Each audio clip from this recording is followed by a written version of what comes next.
aparat damo elektriko, prižgemo, odpremo jeklenko.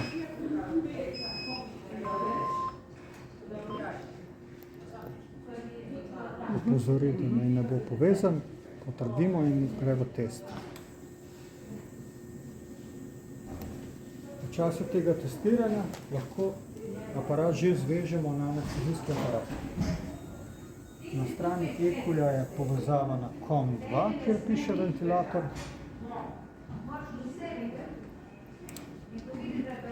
Na anestezijskem aparatu, če greste z zunaj strani, pa kabel povežemo z COM1 portom, se pravi ta najnižji. In to naredimo tako, da kabel tega konektorja gleda gor, se pravi takole.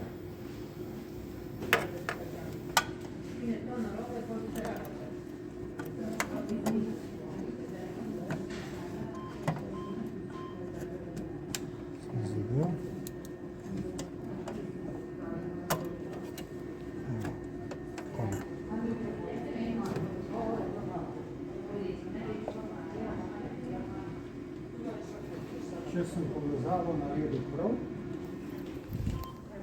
potem se na ekranu pojavi namesto high flow ime Primus.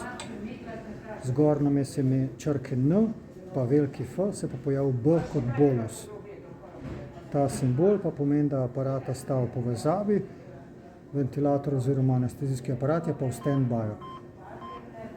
Imam alarm water trap, zato dodam water trap.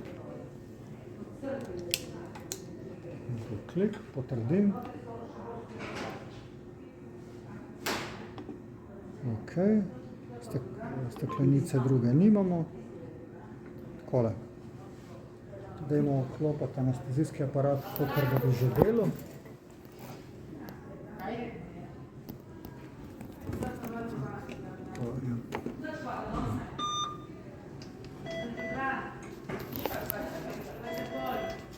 In zdaj anestezijski aparat povežemo tako.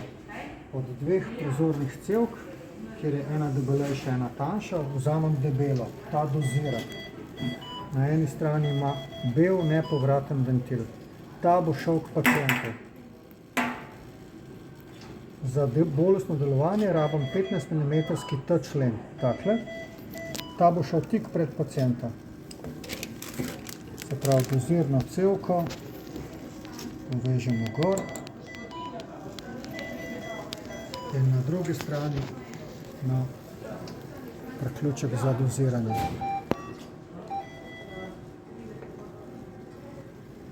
Doziranje umestimo tik pred pacienta, se pravi proksimalno pacientu za HME filter, če bi bil tole intubiran pacient, bi bilo pravilno takole.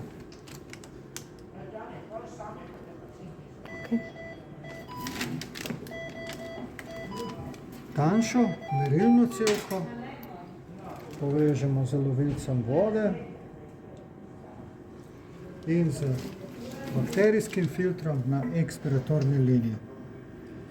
Ekspiratorni bakterijski filter, ta linija ne bo merila, kaj gre v bolnika, ampak samo ali imam preostanek NO-ja v sistemu. To je to. Če želimo začeti doziranje, kliknem dozo, nastavim želeno dozo, recimo 10 ppm. Me vpraša, ali res začnemo? Da. Oziroma 9 ppm. In zdaj dozira. Ob vsakem vdihu NO špricne bolus doze ob začetku vdiha.